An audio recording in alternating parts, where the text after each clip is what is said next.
You need to take matters into your own hands. That is what Senator Tom Cotton from the great state of Arkansas is telling people to do when dealing with pro-Palestinian protesters. Or as he put it on X last night, I encourage people who get stuck behind the pro-Hamas mobs blocking traffic, take matters into your own hands. It's time to put an end to this nonsense. With him then, just minutes later, maybe realizing it sounded possibly a smidge too homicidal, editing that post to now read, take matters into your own hands to get them out of the way. With him, I guess, possibly worried that it might sound like he was telling people to treat these protesters like speed bumps. But here's the thing, while Tom Cotton has a name that sounds like he's the antagonist in a novel about slave times, and in real life he has consistently been crazy, this particular mindset here, it's not coming out of nowhere. Because yesterday, pro-Palestinian protesters shut down multiple highways demanding a ceasefire in Gaza, with that including the Golden Gate Bridge, the Brooklyn Bridge, and the I-90 leading into Chicago O'Hare International Airport. Protests that resulted in Cotton going on Fox News, where he turned up the incitement dial up to 11. If something like this happened in Arkansas on a bridge there, let's just say I think there'd be a lot of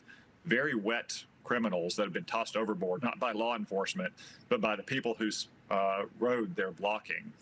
If they glued their hands to a car or the pavement, well, probably pretty painful to have their skin ripped off. But I think that's the way we'd handle it in Arkansas. And I would encourage most people anywhere that get stuck behind criminals like this who are trying to block traffic to take matters in their own hands. With him also posting a video showing people roughly dragging protesters off a road in a foreign country and captioning it how it should be done. And so naturally, all that drew comparisons to the New York Times op-ed that he wrote at the height of 2020, calling for the military to crush the BLM protest. And while you've got Cotton advocating for vigilante violence, and he is exceptional in that regard, notably, his hostility towards protesters is not. I mean, one, protests in general where the intent is to block traffic of everyday people, those are incredibly unpopular, with many arguing that it's more likely to turn people against your cause. But also, two, because many have grown increasingly angry over pro-Palestine demonstrations, and actually yesterday Republicans landed a heavy blow against activists in general, with the Supreme Court handing down a ruling that critics say effectively abolishes the right to mass protest in 3 states. And that actually goes back to 2016, when a Black Lives Matter protest ignited in Louisiana after police shot and killed a black man by the name of Alton Sterling. Because during it, one officer was struck in the face by a rock or a piece of concrete, suffering head and brain injuries, with him later suing the protest organizer for negligence and arguing that they should have known that the protest would turn violent, with the organizer then countering that, saying that his First Amendment rights to free speech and assembly protected him from the claim. You know, in 2017, a district court ruled in favor of the organizer, dismissing the lawsuit. But last year, the conservative Fifth Court of Appeals revived the case, favoring the cop instead. And so now the Supreme Court has dismissed the organizer's appeal, though notably it neither embraced nor reversed the lower court's decision, which means that that ruling only stands in that jurisdiction, which includes Louisiana, Mississippi, and Texas. But of course, critics fear that that may stifle protests in those states, right? Because if you're an organizer there, you could face crippling financial consequences if even one person in your demonstration does something illegal. And of course, the more people you're organizing or the more people that show up, the more likely it is that someone's going to step out of line. Hence the claim and the concerns that this effectively abolishes mass protest. But we'll also have to wait to see if this decision gets challenged and how much it affects political expression in the meantime. You know, all of this, it makes me end up thinking about another thing, and I gotta say, this is not a complete one-to-one, but what we saw play out in Bakersfield, California this week, right? It touches on how it feels like the rhetoric around situations, it's just getting more and more violent, as well as it only takes one person to derail a protest, right? Because for weeks, protesters have been urging the city council to take up a vote on backing a resolution calling for a ceasefire in Gaza. But then last week, this person, Riddhi Patel, steps up to the plate, says, "Hold my beer." Because while it seemed like she was gonna start out normal enough, it did not take long for things to go from bad to unhinged. I don't have faith that you'll do this. You guys are all horrible human beings, and Jesus probably would have killed you himself. And I hope one day somebody brings the guillotine and kills all of you mother.